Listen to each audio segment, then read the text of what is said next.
అందరికీ నమస్కారం. అందరు బాగున్నారు, నేను చాలా బాగున్నాను. ఊరి నుంచి అయితే రిటర్న్ అయ్యాను. ఇంకా 4 డేస్ అలా అయితే వెళ్ళాను. ఇంకా 4 డేస్లోనే నేను కంప్లీట్ చేసుకోవాల్సిన పనులన్నీ అయితే కంప్లీట్ చేసుకున్నాను. 4 డేస్ అంటే వెళ్ళడం రావడంతో కలిపి 4 డేస్ అనమాట. అంటే మధ్యలో నేను ఉన్నది ఒక 2 డేసే. ఆ 2 డేస్లోనే చాలా పనులు అయితే కంప్లీట్ చేసుకున్నాను. ఎందుకంటే మళ్ళీ ఇప్పట్లో వెళ్ళడము అనేది ఎప్పుడు వెళ్తానో అనేది తెలియదు కదా. ఎందుకంటే స్కూల్ స్టార్ట్ అయినాయి అంటే మళ్ళీ ఊర్లోకి వెళ్ళడానికి అయితే కుదరదు. ఒకవేళ వెళ్ళినా నేను ఒక్కదాన్నే వెళ్ళడం అవుతుంది. అది కూడా 1-2 డేస్లోనే వెళ్ళి రావడం అవుతుంది. ఇంకా మా బాబుని వెంట పెట్టుకుని వెళ్ళాలంటే నాతో పాటు వాడు కూడా స్కూల్ డుమ్మ కొట్టి రావాలన్నమాట. ఇంకా అట్లా వెళ్ళడానికి అయితే ఛాన్స్ లేదు ఇప్పట్లో.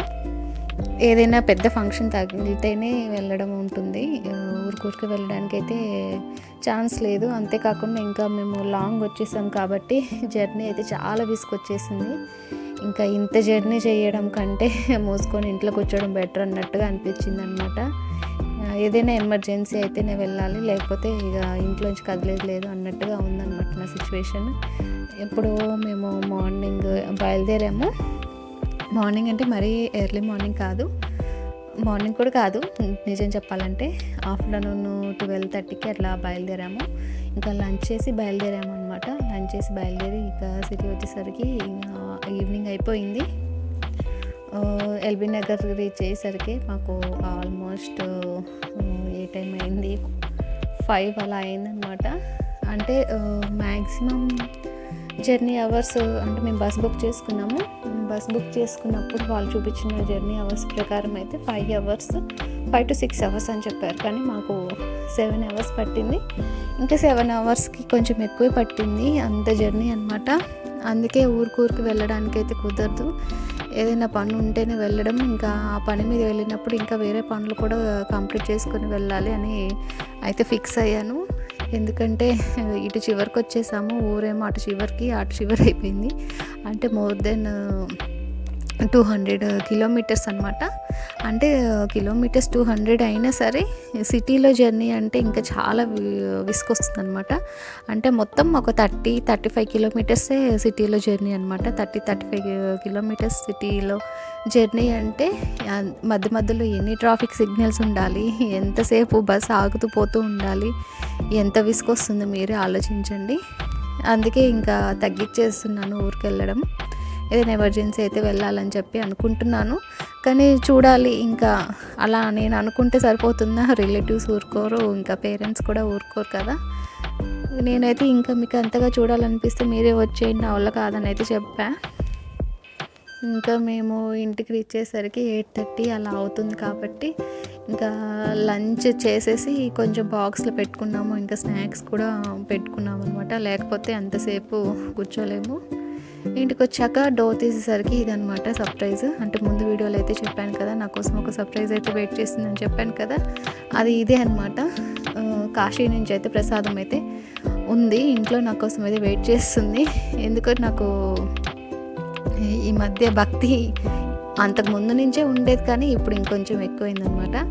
అంతేకాకుండా కాశీ నుంచి ప్రసాదం అంటే చాలా అంటే అదృష్టం ఉండాలి తీసుకోవడానికి.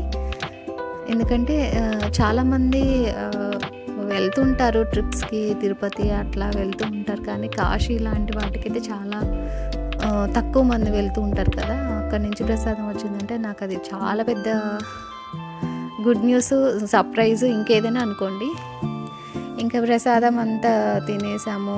అంతా అయిపోయినాక ఇల్లు క్లీనింగ్ కూడా చేసేసుకున్నాను. ఇల్లు క్లీనింగ్ అంటే 4 డేస్ ఇంట్లో లేకపోయేసరికి గాలిదుమ్ములు వర్షాలన్నీ పడి, ఇంకా మాకు ముందు బాల్కనీ ఎక్కువ ఉంది, వెనక బాల్కనీ వచ్చింది. ఇంట్లో అంత దుమ్ము, వర్షం పడి ఆ దుమ్ము మీదనే వర్షం పడేసరికి ఎక్కడికక్కడికి అంటుకపోయి ఉన్నాయి అన్నమాట. అవన్నీ క్లీన్ చేసుకునేసరికి నాకు తల ప్రాణం తోక్కొచ్చిందనే చెప్పాలి, అట్లా ఉంది నా సిచ్యువేషన్. ఇంకా ఆ పని అయిపోయిన నెక్స్ట్ డే అయితే ఈ పని అయితే మొదలుపెట్టాను, బుక్స్కి అట్టలు వేయడం. 2 డేస్ ముందు వీడియోలో అయితే మొత్తం ఎవరైనా చూస్తుంటే మీకు తెలిసి ఉంటుంది, అట్టలు వేసాను బుక్స్కి అని చెప్పి. ఆ వీడియోకి ముందన్నమాట ఈ సిచ్యువేషన్. ఇంకా నాకు అటు ఇటు అయినాయి వీడియోస్ అన్నీ. అంటే రెగ్యులర్గా చేసే వీడియోస్ ఇంకా పెట్టడం అయితే స్టార్ట్ చేయలేదు. ముందు వీడియోసే ఉంటే అవన్నీ క్లియర్ చేస్తున్నాను అనమాట. అసలు ఊరికి వెళ్ళే ప్లాన్ అయితే లేదు. ఏమనుకున్నానంటే ఊరికి వెళ్ళే ప్లాన్ లేదు కాబట్టి నేను ఇంకా బీరువా తీసుకున్నామని చెప్పా కదా, బీరువా అవంతా సర్దుకోవాలి, ఇంకా షెల్ఫ్ కూడా సర్దుకోవాలి, బుక్స్కి అట్టలు వేసుకోవాలి, ఇవన్నీ పనులు ఉన్నాయి అనుకున్నాను. ఈలోపు ఊరికి వెళ్ళాల్సింది పని అయితే పడింది. ఇంకా ఊరికి వెళ్ళేసరికి ఇవన్నీ పోస్ట్పోన్ అయిపోయినాయి అనమాట. ఊరు నుంచి వచ్చాక మళ్ళీ అన్నీ మొదలు వచ్చినాయి అనమాట. అంటే డైలీ క్లీన్ చేస్తూ ఉంటుంటే అంత మురికి ఉండేది కాదు. వరుసగా 4 రోజులు నేను లేకపోయేసరికి ఇంకా వర్షాలు గాలుదుమ్ములు ఉండడం వల్ల ఇంకా ఎక్కువైందనమాట నా పని. ఇంకా అవన్నీ క్లీన్ చేశాక అట్టలు వేసాను. ఎందుకంటే వెంటనే అయితే పంపించేది లేదు కదా అని చెప్పేసి ఇంకా నెక్స్ట్ డే స్కూల్ అన్నాక ముందు రోజు వేయచ్చు కదా అనేసి అట్లా వదిలేసాను అనమాట. అది కూడా పీకల మీదకి వచ్చి పడింది. నాకు అన్ని పనులు పీకల మీదకి వచ్చి పడ్డాయి. అలా ఉంది నా సిచ్యువేషన్. అంటే ఇక ఆ వీడియోస్ కూడా అటు ఇటు అయినాయి అనమాట. ఒకేటే సీక్వెన్స్లో అయితే ఇంకా పెట్టలేదు. ఇవి కొంచెం క్లియర్ అయిపోయాక నేనైతే సీక్వెన్స్గా ఆ వీడియో అయితే పెడతాను. ముందు చాలా వీడియోస్ ఉన్నాయి, అవన్నీ కష్టపడి తీసినప్పుడు అప్లోడ్ చేయకుండా ఉంటే బాధ అనిపిస్తుంది. అంతేకాకుండా కొంచెం మీకు కూడా ఒక ఫార్మల్లో వచ్చినట్టుగా అనిపిస్తుంది కదా, అంటే ఏమేమి జరుగుతుంది ఏంటనేది మీకు కూడా ఒక ఐడియా ఉంటుంది కదా అనేసి ఇంకా ఆ వీడియోస్ డిలీట్ చేయకుండా అవైతే అప్లోడ్ చేస్తున్నాను. ఇంకా స్కూల్ అట్టలు అయితే వేసేసరికి 2 hours పట్టింది. అట్టలు వేయడం, పిన్నులు కొట్టడము, ఇంకా స్టిక్కర్స్ అతికించడం, ఇదంతా అయ్యేసరికి నాకు 2.5 hours పట్టింది. 2.5 hours అంటే ఇద్దరు ఉండుంటే పట్టకపోదును. ఎందుకంటే ఒకళ్ళు పేపర్ కట్ చేసి వేస్తుంటే ఇంకొకళ్ళు అట్టలు వేయడం, పిన్నులు కొట్టడం, లేదా ఒకళ్ళు అట్టలు వేస్తుంటే మిగతా వాళ్ళు పిన్నులు కొట్టి స్టిక్కర్స్ అతికిస్తుంటే కొంచెం టైం తక్కువ పడి ఉండేది. మొత్తం నేనే కాబట్టి ఇంకా నాకు అంత వాచిపోయిందనమాట పని. ఇప్పుడే కాదు, లాస్ట్ 3 years నుంచి మా బాబుకి అయితే అట్టలు నేనే వేస్తా. ఆ డ్యూటీ అయితే నాదే అనమాట. ఎందుకంటే మా బాబు స్కూల్కి వెళ్తున్నప్పటి నుంచి నేను జాబ్ మానేసాను. అంతకుముందు జాబ్ చేశాను, కానీ వాడు ఎప్పుడైతే స్కూల్కి వెళ్ళడం స్టార్ట్ అవుతుంది అనే దానికి ఒక 2-3 months ముందైతే నేను జాబ్ అయితే మానేశాను. ఇంకా 2 ఒకేసారి జరిగాయి. ఇంకా జాబ్ మానేయటం వల్ల నేను ఖాళీగా ఉంటున్నానని ఫీలింగ్ అనమాట మా ఇంట్లో వాళ్ళకి. అందువల్ల ఈ డ్యూటీస్ అన్నీ నావే. అట్టలన్నీ వేసేసరికి ఇదనమాట మా ఇంటి పరిస్థితి. ఇంకా ఇంటి నిండా పేపర్స్ అనమాట. చెప్పాను కదా, మాకు బాల్కనీలో నుంచి గాలి దారుణంగా వస్తుంది అనమాట. దాన్ని అసలు ఆపలేము. డోర్స్ వేస్తుంటాం కానీ ఇంకా అంత ఫ్రెష్ గాలి ఎందుకు వేస్ట్ చేయాలని చెప్పేసి నేను ఇప్పుడు డోర్స్ తీసి ఉంచుతున్నాను. టెస్ట్ వచ్చినా పర్లేదు, నీట్గా ఊడ్చుకోవచ్చు, కానీ అంత ఫ్రెష్ గాలి దొరకదు కదా అనేసి నేనైతే గాలిని అయితే ఆపే పనులు అయితే చెయ్యట్లేదు. దానివల్ల అనమాట ఇదంతా. నేను కట్ చేసిన పేపర్ ముక్కలన్నీ మొత్తం ఇల్లంతా స్ప్రెడ్ అయిపోయినాయి. ఇంకా అవన్నీ ఊడ్చి, అసలు ఊడుస్తున్నా కూడా ఎలా వస్తుందంటే గాలి ఎదురొస్తుంది అనమాట. ఇంకా ఆ గాలికి ఆపోజిట్లో ఊడవలేము కాబట్టి అలా వదిలేస్తే ఆ గాలితో పాటు ఆ చెత్త అంతా అదే కొట్టుకుపోతుంది. కొంచెం ఊడ్చే పని కూడా తగ్గినట్టు అనిపించింది.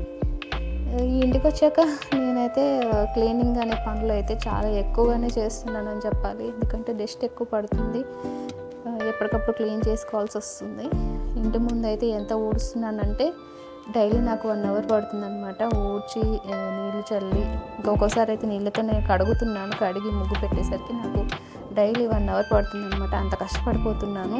ఎందుకంటే వర్షాకాలం కాబట్టి వర్షం బురద అయిపోతుంది కాబట్టి డైలీ కడుగుతున్నాను. ఆ వీడియో కూడా ఒకసారి మీకోసం అప్లోడ్ చేస్తాను. ఈ వీడియో నచ్చిందని అనుకుంటున్నాను. వీడియో చూసినందుకు థ్యాంక్ యూ సో మచ్. అలాగే వీడియోకి అయితే లైక్ చేయండి.